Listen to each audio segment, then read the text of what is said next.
உக்ரைனோட C baby ட்ரோன்கள் இந்த surface vessel கடல்ல மிதந்துட்டு போகுது இல்லையா? அந்த ட்ரோன்கள் சி பேபி ட்ரோன்களோட ஆட்டம் திரும்பவும் கருங்கடல்ல தலை விரிச்சு ஆட ஆரம்பிச்சிருக்குது. ஸோ 4வது முறையா பாத்தீங்கன்னா ரஷ்யாவுக்கு வரக்கூடிய இந்த நோவோசிரிஸ்கி பகுதிக்கு வரக்கூடிய டேங்கர்கள் மேல பாத்தீங்கன்னா தாக்குதலை பண்ணி இருந்திருக்கு. கிரீமியால இருக்கக்கூடிய ஒரு டேங்கரை பிடிச்சிட்டு ஒரு கார்கோவை பிடிச்சிட்டு போயிட்டாங்க. இது போல சிவிலியன் பயன்படுத்தக்கூடிய கார்கோ டேங்கர்ஸ் மேல எல்லாம் பாத்தீங்கன்னா இப்ப தாக்குதலை உக்ரைன் தரப்பு பண்ணியிருக்கிறாங்க. இது ஒரு எஸ்கலேஷன். ரஷ்யா பாத்தீங்கன்னா அதுக்கான தக்க பதிலடி கொடுப்போம் அப்படிங்கிற அவங்க தரப்பு ஸ்டேட்மெண்ட்ஸ் இருந்துச்சு. இப்ப இது போல மிகப்பெரும் அளவில் எஸ்கலேஷன் பண்றாங்களே, என்ன காரணம்? ஏன்னா இது சட்டப்படி குற்றம். இது ரஷ்யா மட்டும் கிடையாது, இது கேம்பியாவோட பிளாக் இருக்கக்கூடிய ஒரு டேங்கர். இந்த டேங்கரை பிடிச்சிட்டு போயிட்டாங்க அப்படிங்கிறது போல. அதுவும் 4வது முறையா அடிக்கிறாங்க அப்படின்னா பல நாடுகளுக்கு பாத்தீங்கன்னா அதிருப்திகள் இருக்கும், கண்டனங்கள் தெரிவிப்பாங்க. ஸோ கருங்கடல்ல பாத்தீங்கன்னா வர்த்தகம் அப்படிங்கிறதே பாத்தீங்கன்னா உலகத்துல நடக்கிறது. இந்த கார்கோ ஷிப் மேல அட்டாக் பண்றாங்க. ஒரு நாடு அட்டாக் பண்ணுதுன்னா அதுக்கு பதிலடி கொடுக்கும் விதமா இன்னொரு நாடு வேற கார்கோ உக்ரைனுக்கு ரிலேட்டடா இருக்கக்கூடிய கார்கோ அடிக்கிறாங்க அப்படின்னா மாறி மாறி பாத்தீங்கன்னா சிக்கல்களை ஏற்படுத்தும். உக்ரைனுக்கு வரக்கூடிய கார்கோ கப்பல்கள் மேல நாங்க அடிக்க போனா அப்புறம் பல நாடுகள் பாதிப்படைய ஆரம்பிப்பாங்க இல்லையா? ஸோ இது போல காரணங்கள்னால என்ன நடக்க போகுது, இது எந்த மாதிரியான, இது ஒரு பண்டோரா பாக்ஸ் மாதிரி வச்சுக்கோங்களேன். அது ஓபன் பண்ற வரைக்கும் தான். ஓபன் பண்ணிட்டேன்னா என்ன மான்ஸ்டர் வேணா ஸ்பான் ஆகலாம். ஸோ அது போல ஒரு எஸ்கலேஷனோட உச்ச கட்டத்துல பாத்தீங்கன்னா இது நிக்குது. ஸோ இதுக்கான பதிலடி ரஷ்ய தரப்பு எப்படி இருக்க போகுது அப்படிங்கிறத பல அனலிஸ்ட் அவளா வெயிட் பண்ணிட்டு இருக்காங்க. ஏன்னா பீஸ் டீல் ப்ராசஸ் போயிட்டு இருக்கு. ஸோ அந்த டைம்ல உக்ரைன் தரப்பு இப்படி ஒரு எஸ்கலேஷனா அவங்களுக்கு இதை சீர்குலைக்கணும் அப்படிங்கிறதுக்காக இது உழவு பண்றாங்க அப்படிங்கிற மாற்று கருத்துல. இன்னொன்னு எனர்ஜி சீஸ்ஃபயர். ரஷ்யா கிட்ட பாத்தீங்கன்னா ஜெலன்ஸ்கி அவர்கள் தரப்பு நான் சீஸ்ஃபயருக்கு தயார், ரஷ்யாவுக்கு வேணா சொல்லுங்க அப்படிங்கிற கேட்டிருந்தாரு இல்லையா? பெஸ்கோ அவர்கள் தரப்பு பண்ண என்ன சொல்லியிருந்தாங்கன்னா, நாங்க பீஸுக்காக தான் வேலை செஞ்சுட்டு இருக்கோம், சீஸ்ஃபயருக்கால தான் வேலை செய்ய மாட்டோம் அப்படிங்கிறது போல அவர் தப்புன்னு சொல்லிட்டு போயிட்டார். ஸோ ரஷ்யாவை வழி கொண்டு வச்சே ஆகணும் அப்படிங்கிறதுக்காக இது போல எஸ்கலேஷன் பண்றாங்களா அப்படின்ற கேள்விகள் இருக்கு. ஒரு வேலை இது நடக்குது அப்படின்னா ரஷ்யா இது ஒத்துக்கூடாது அப்படிங்கிறத பல அனலிஸ்டுகளோட கருத்துக்கள். ஏன் அப்படின்னா போருங்கிறது இழுத்துக்கிட்டே இருக்கும். இந்த வின்டர் சர்வே ஆகிறான்னு வச்சுங்களேன், அதுக்கப்புறம் திருப்பியும் ஜெலன்ஸ்கி அவர்கள் சொன்னதை காப்பாற்ற மாட்டாங்க, சீஸ்ஃபயர் முடிஞ்சிருச்சு அப்படிங்கிறத திருப்பி ரஷ்யா மேல அடிச்சாங்க அப்படின்னா திருப்பி இதே போல நடந்துகிட்டு இருக்கோம். அப்ப ரஷ்யா கிட்ட பாத்தீங்கன்னா இது போல ஒரு விளையாட்டா பண்ணிட்டே இருப்பாங்க தன்னோட சுய லாபத்துக்காக. ஏன்னா உக்ரைன்ல இருக்கிறவங்கள கரப்ட் எல்லாம் எந்த அளவுக்கு பண்றாங்க அப்படிங்கறது எல்லா நியூஸ் பேப்பர் எல்லாமே வந்துருச்சு. பண்ணிட்டு எல்லாம் தப்பிச்சு ஓடிடுறாங்க. அப்படி இருக்கும்போது டிக்னிட்டி வேணும் அப்படின்னா அவங்களோட சுய லாபத்துக்காக ஒரு போரை செஞ்சுட்டு எங்களுக்கு இப்படி வேணும் அப்படி வேணும்னா எப்படி கிடைக்கும் அப்படிங்கிறது போல பல அனலிஸ்டோட கருத்துக்கள் இருக்கு. வெயிட் பண்ணி பார்ப்போம் என்ன நடக்க போகுதுன்னு சொல்லிட்டு. ஸோ எஸ்கலேஷன் அப்படிங்கிறது வேற லெவல். அப்படி இருக்கும்போது ரஷ்யாவோட செயின்ட் பீட்டர்ஸ்பர்க்ல பண்ண ஒரு தீவிரவாத நடவடிக்கையா என்ன ஏதுங்க தெரியல, மிக பெருமளவுல தீ விபத்து ஏற்பட்டிருக்கு. ஸோ ஒரு நபர் இறந்திருக்காங்க, பல நபர்கள் காயமடைஞ்சிருக்குதா செய்திகள் இனிஷியலா வரக்கூடிய ரிப்போர்ட்ஸ் வந்துகிட்டு இருக்கு. என்னன்னா இது ஒரு மார்க்கெட். இந்த மார்க்கெட்ல பாத்தீங்கன்னா ஒரு டார்ச், ஃபயர் டார்ச் பாத்தீங்கன்னா எட்டு வந்துருக்காங்க. அப்படி வரும்போது திடீர்னு தீ பரவ ஆரம்பிச்சிருக்கு. பிளேமபிள் கூட்ஸ், அதாவது இந்த தீ ஈஸியா தீ பிடிக்கக்கூடிய பொருட்கள் இருக்கும் இல்லையா, அது ஒரு மார்க்கெட்ன்றனால இருந்திருக்கு. ஸோ இருக்கனால ஃபுல்லா பண்ண தீ பிடிக்க ஆரம்பிச்சிருச்சு. வெடி விபத்துகள்லாம் கேட்டதா லோக்கல் தரப்புல இருந்து பண்ண செய்திகள் வருது. வெடி விபத்துகள் அப்படிங்கும் போது சிலிண்டர்ஸ்லாம் இருக்கும் இல்லையா, அது கூட வெடிச்சிருக்கலாம் அப்படிங்கிற சொல்றாங்க. பட் அதிக நேரம் 2 மணி நேரமா பாத்தீங்கன்னா தீ தொடர்ந்து எரிஞ்சுக்கிட்டு இருக்கு. தீயணைக்கும் வீரர்களும் தொடர்ந்து போராடிக்கிட்டு இருக்காங்க அப்படிங்கிற செய்திகள் இருக்கு. ஸோ அதிகமான இழப்புகள் ஏற்பட்டிருக்கு. பொருள் இழப்புகள், உயிரிழப்புகள் என்ன ஏதுங்கிறது இதுக்கப்புறம் டைம் போக போக வரும், வந்துச்சுன்னா பார்க்கலாம். ஏன்னா அதிகப்படியான தீவிரவாதிகளை பிடிச்சுக்கிட்டு இருக்காங்க. சபட்டாஜ் ஆக்டிவிட்டிஸ், நாச வேலை செய்யும் கும்பல் ரஷ்யாக்குள்ள இருக்க இது போல செஞ்சுக்கிட்டு இருக்காங்க. ஸோ இது எஸ்கலேஷன் அப்படிங்கும் போது பாத்தீங்கன்னா இது போல விஷயங்கள்லாம் நடக்குது, அதுவும் அமைதி பேச்சுவார்த்தையை சீர்குலைக்கிறதுக்காக நடக்குது அப்படின்னா இது வேற லெவல் ஆஃப் எஸ்கலேஷனா இருக்கும். இதுக்கு பதிலடி ரஷ்ய தரப்பு எப்படி இருக்க போகுது அப்படிங்கிறது பார்க்கலாம். ஆனா ஒரான்ஸ் பகுதி, ரஷ்யாவோட ஒரான்ஸ் பகுதியில பாத்தீங்கன்னா உயர்மாடி கட்டடங்கள்ல மக்கள் வாழும் குடியிருப்பு பகுதியில பல பகுதிகளில் இந்த நெப்டியூன் மிசைல் சொருகி இருந்திருக்கு, வெடிச்சிருக்கு. இதனால சில நபர்கள் பாதிப்படைஞ்சிருக்காங்க, பல பில்டிங் சேதம் அடைஞ்சிருக்கு அப்படிங்கிற ரிப்போர்ட்ஸ் ரஷ்யால இருந்து வந்துகிட்டு இருக்கு. ஸோ ஹெவியான எஸ்கலேஷன். உக்ரைன் தரப்பு முடிஞ்ச வரைக்கும் இந்த பீஸ் டீல், அமைதி ஒப்பந்தத்தை பண்ணா சீர்குலைக்கிறதுக்கான எல்லா வேலைகளும் முன்னெடுத்திருக்கிறாங்க. அதாவது இது இந்த சீஸ்ஃபயருக்காக, எனர்ஜி சீஸ்ஃபயருக்காக அப்படின்ற ஒரு கண்ணோட்டத்துல சில நபர்கள் பாக்குறாங்க. இன்னும் சிலர் பாத்தீங்கன்னா இல்லைங்க, குப்பியான்ஸ்கே இழந்துட்டாங்க, பக்ரோஸ்கே இழந்துட்டாங்க, மிர்னோகிராட்ல இப்ப கூட 25 பேர்கள் சரணடைஞ்சிருக்காங்க. ஆனா அதை பாஸ் பண்ணி ஒரு இமேஜ் மட்டும் வைக்கிறேன். ஏன்னா தெரியும் ராணுவ வீரர்கள்ட்ட எப்படி சரணடைவாங்க அப்படிங்கிறது போல. அந்த ஒரு காரணத்தினாலதான், மற்றபடி எதுவும் இல்ல. ஸோ மிர்னோகிராட்ல போச்சு. ஸோ பக்ரோஸ்க்கு டொனஸ்கோட மிக முக்கியமான பகுதிகள் போச்சு. அடுத்து ஜாப்ரோசிஷியா ஹுலைப்போல ஹெவியான அட்டாக் எம்எல்ஆர்எஸ் ஃபேப் ஸ்ட்ரைக் எல்லாம் பண்ணி சிட்டியோட முன்னாடி வந்து பாத்தீங்கன்னா ரஷ்யவர்கள் வந்துட்டாங்க, நாங்க அவங்க மேல அட்டாக் பண்ணிட்டு இருக்கோம். ஹுலைப்போலோட சிட்டியோட என்ட்ரன்ஸ் அங்க இருக்கக்கூடிய பில்டிங்ஸ்ல வந்து பாத்தீங்கன்னா ரஷ்யா இருக்காங்க அப்படிங்கிறது போல உக்ரைனோட வீடியோக்கள் வச்சு வந்து பண்ணா கன்ஃபார்ம் பண்ணிக்க முடியுது. ட்ரோன்கள் வச்சு குண்டுகள் போட்டு விளையாடி இருக்கிறாங்க உக்ரைன் தரப்பு. இதை வச்சு பார்க்கும்போது ரஷ்யா அங்க வந்துட்டாங்க அப்படிங்கிறது போல அர்த்தம் தானே. அடுத்த ஹுலைப்போல் வந்து பாத்தீங்கன்னா ரஷ்யாவோட கட்டுப்பாட்டுக்குள்ள வருது. அது வந்து பாத்தீங்கன்னா வந்து சில மணி நேரங்கள்ல வந்து பாத்தீங்கன்னா சிட்டிஸ்குள்ள அந்த ஹுலைப்போல் சிட்டிஸ்குள்ள அந்த ரிவர் பிரிக்குது அந்த சிட்டியை ரெண்டா.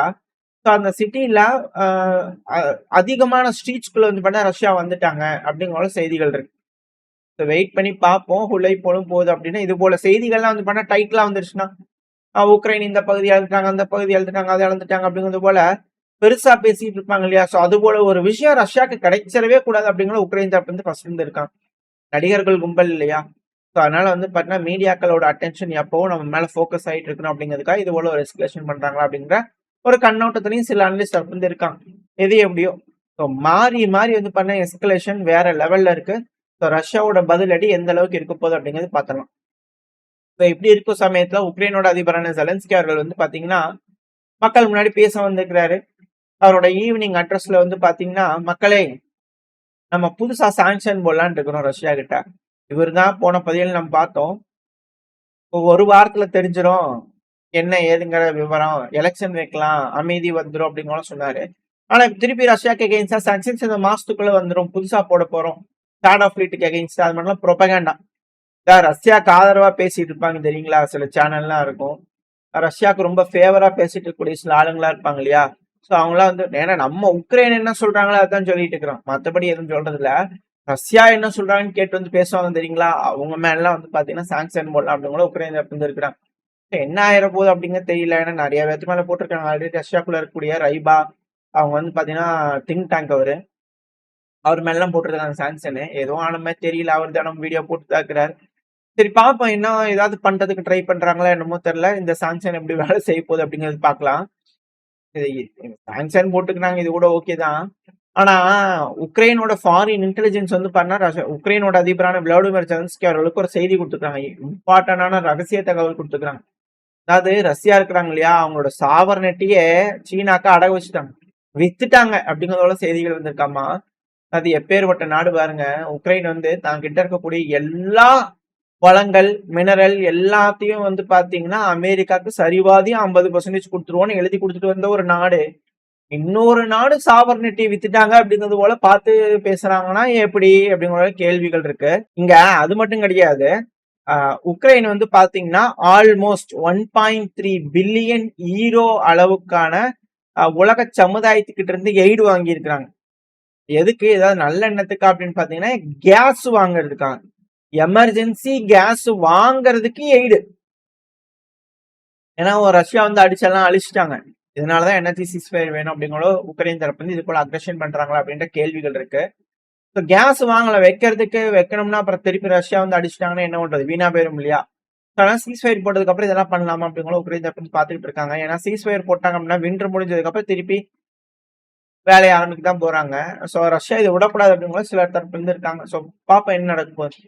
ஸோ இது போல 1.3 பில்லியன் ஈரோ வந்து கடன் வாங்கக்கூடிய நாடு, எமர்ஜென்சி கேஸ் வாங்குறது கூட காசு இல்லாத ஒரு நாடு இன்னொரு நாட்டோட சாவரிட்டி பத்தி பேசுறாங்களே அப்படிங்கிற சில அனலிஸ்ட் வந்து பண்ண அங்கலாப்பட்டுக்கிட்டு இருக்காங்க. எது எப்படியோ இது போல உக்ரைனுக்குள்ள ஹெவியா அட்டாக் நடக்குது, ரஷ்யாக்குள்ளேயும் நடக்குது, உக்ரைனுக்குள்ளேயும் நடக்குது. இப்போ ஃபயர் ஃபைட்டர்ஸ் எல்லாம் வந்து பண்ணா அதிகப்படியா வேலைகள் செஞ்சுக்கிட்டே இருக்கிறாங்க இல்லையா. ஹலோ இந்த ஸ்ட்ரீட்டா இப்ப தாங்க இங்க தீ அணைச்சோம், அங்க வரங்க அப்படிங்கிறது போல ஒரு நாளைக்கு 4 தடவை 5 தடவை தீயணைக்கும் வீரர்கள் வேலை செய்ய வேண்டியதா இருக்கிறதுனால ரொம்ப களைச்சு போயிட்டாங்க அப்படிங்கிற செய்திகள்லாம் பார்த்தோம் இல்லையா. அதனால பிரான்ஸ் ஓடோடி வந்து 40 ஃபயர் ஃபைட்டிங் ரோபாட்ஸா நாங்க தரோம், எடுத்துட்டு போய் உக்ரைன்ல யூஸ் பண்ணுங்க, ரொம்ப சூப்பரா இருக்கும் அப்படிங்கிற பிரான்ஸ் வந்து கொடுத்துருக்காங்க. ஸோ அதை எந்த அளவுக்கு வேலை செய்யுது அப்படிங்கிறது பார்த்தலாம். ஸோ பிரான்ஸுக்கு வந்து பாத்தீங்கன்னா எந்த அளவுக்குலாம் உதவ முடியுமோ அந்த அளவுக்கு உதவிக்கிட்டே இருக்கிறாங்க. ஸோ களத்துல ரஷ்ய தரப்பு வந்து முன்னேறாங்க, தாக்குதல் வீரியம் அடையுது, எஸ்கலேஷன் உச்சகட்டத்துல இருக்கு. ரஷ்யா உக்ரைன் பிரச்சனை தான் இந்த அளவுல இருக்குன்னா அடுத்தது தெற்கு அமெரிக்காவுக்கு வந்துட்டு அங்க வேற லெவல். ஏன்னா அமெரிக்கா இருக்கிறாங்க இல்லையா, லார்ஜஸ்ட் எவர் டேங்கரை வந்து பாத்தீங்கன்னா பிடிச்சிட்டோம். அது அமெரிக்கா சூப்பர் போலீஸு, சூப்பர் நாடு, தேவதூதர் அப்படிங்கிறதெல்லாம் பார்த்துட்டு இருக்கோம். இப்படி இருக்கும் அமைதிக்கான தலைவர்ன்னு பார்த்துட்டு இருக்கிறோம். இப்படி இருக்கும்போது இவங்க என்ன பைரேட் வேலையெல்லாம் பார்க்குறாங்க. அதாவது வேற ஒரு டேங்கர் இது ஒரு வேளை நியாயப்படுத்துதல் ஏதாவது இருக்குமா இருக்கும். அ எப்படி சொல்லுவாங்கன்னா, தீவிரவாதிகள் பயன்படுத்தினது, இல்ல வேற ஏதாவது தவறான பொருட்கள் ஏற்றுமதி பண்ணிறது, வேற ஏதாவது கடத்தல் பொருள்கள் ஏற்றுமதி பண்ணது, ஏதாவது இருக்குமா இருக்கும் இல்லையா? ஸோ என்ன நியாயப்படுத்துறாங்கன்னு பார்ப்போம். ஏன்னா ட்ரம்ப் அவர்கள் வந்து என்ன சொல்லியிருக்காங்கன்னா, லார்ஜஸ்ட் டேங்கர சீஸ் பண்ணியிருக்கோம். மத்த திங்ஸ் எல்லாம் வந்து பார்த்தீங்கன்னா, இதுக்கப்புறம் வரும். வரும் அப்படிங்கிறத சொல்லிக்கிறாங்க. மேபி ஈரான் தான் இருக்குமா அப்படின்ற கேள்விகள் இருக்கு. வெயிட் பண்ணி பார்ப்போம் என்ன நடக்க போகுதுன்னு சொல்லிட்டு. ஸோ வெனிசுவேலாலயும் எஸ்கலேஷன் அப்படிங்கிறது வந்து பண்ணா வேற லெவலா இருக்கு அப்படிங்கிறத மாற்று கருத்து இல்ல.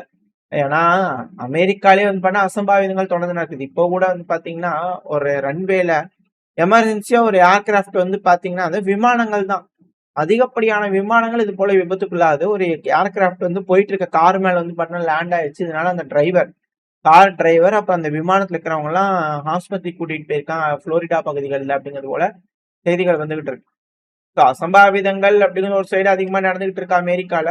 ஸோ ஏகப்பட்ட விஷயங்கள் எஸ்கலேஷன், அசம்பாவிதங்கள் ஏகப்பட்ட விஷயங்கள் நடக்குது. இதெல்லாம் குளோபல் கான்ஃப்ளிக்ட்டோட டோர்கள ஓப்பன் பண்றதுக்கு ரொம்ப வேகமா முயற்சி பண்ணிட்டு இருக்கிறாங்க பல நாடுகளும். ஸோ அது போல எதுவும் இல்லாம உலகத் தலைவர்கள் பேசி பிரச்சனைய முடிச்சுக்குவாங்கன்ற நம்பிக்கையில இந்த பதிவை நான் முடிச்சுக்கலாம்.